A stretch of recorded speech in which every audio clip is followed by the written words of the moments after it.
Did Aston Martin drop the ball with that tire change? Could Fernando have actually won the Monaco Grand Prix this year?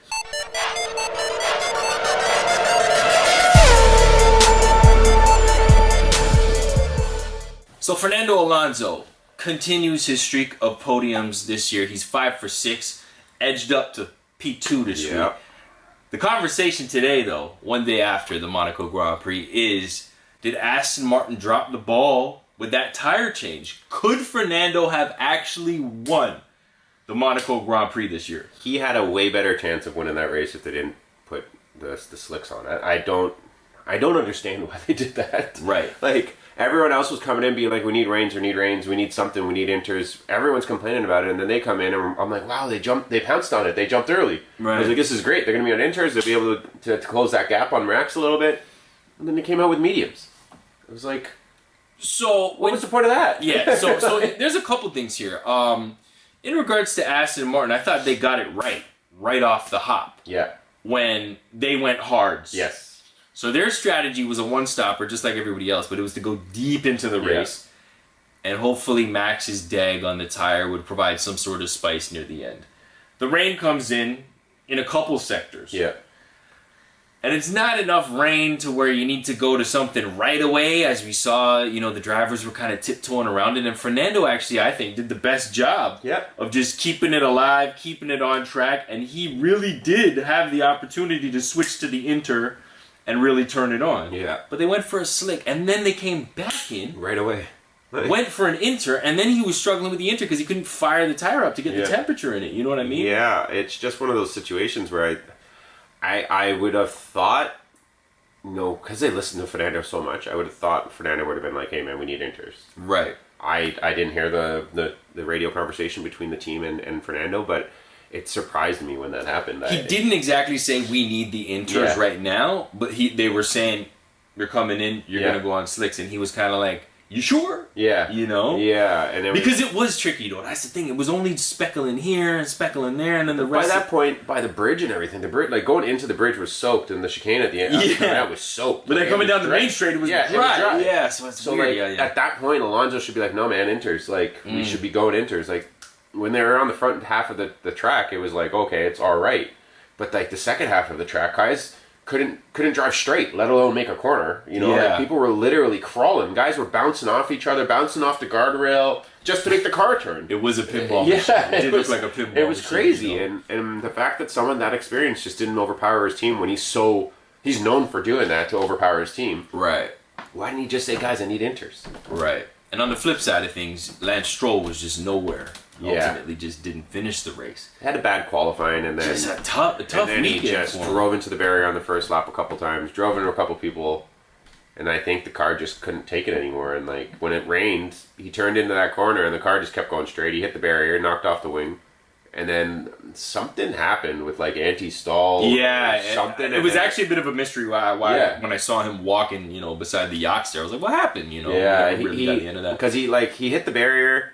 And then when he got going again, like the car turned when he hit the barrier, so he kept going again. Yeah. And he wasn't on the gas because you can see him start downshifting to try to get the first, and the car was accelerating as he was trying to downshift. So I think maybe it was a little bit of a stuck throttle or something like that happened, but.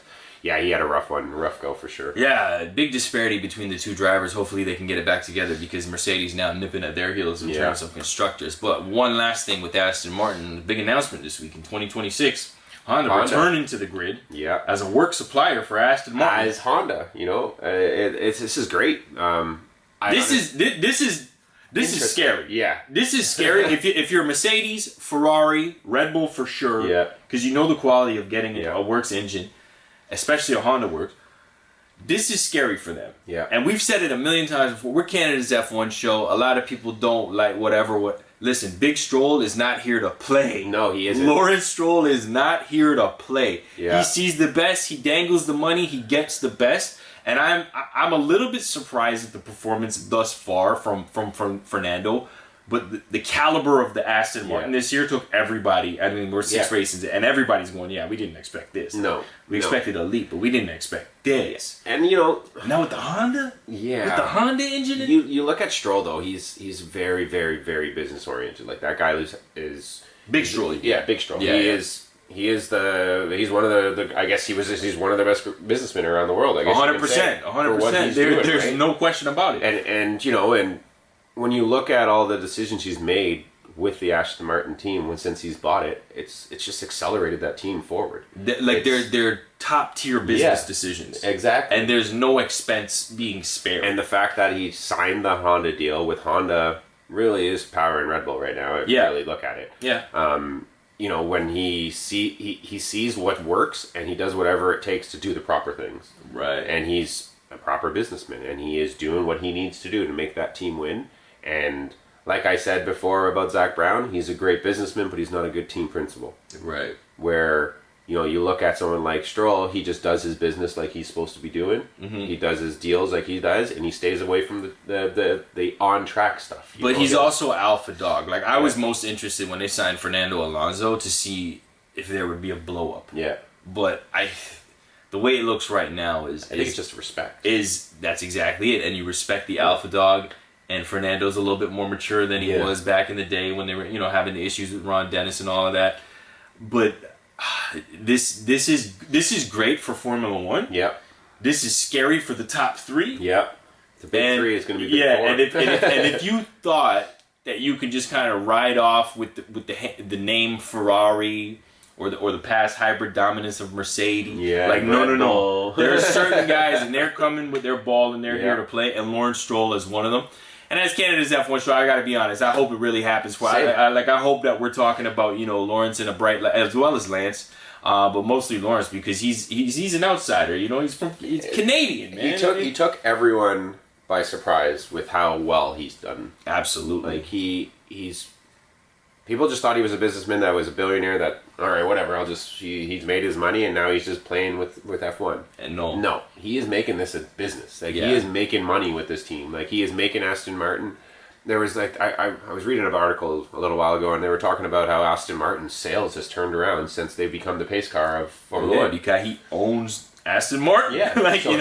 He made that pace car. Integration. And then now everyone, when they see the pace car, he says he sold over like $60 million or $70 million this year alone with just that pace car. And I gotta be honest, that Aston Martin SUV is nice. Yeah, it is. As a family man who solely looks at SUVs, that Aston Martin does look nice. I'll give you that. Well, we definitely look forward to see what Honda supporting Aston Martin brings in 2026. We got a few years before we actually see it on the grid, but hey, man, I like to see the Aston Martin turn around. I would like to see Lance just come a little bit closer into the points. That way there's less disparity when you actually see a fight between Mercedes, Ferrari, and Aston for constructors, because nobody's catching the Red Bull. No.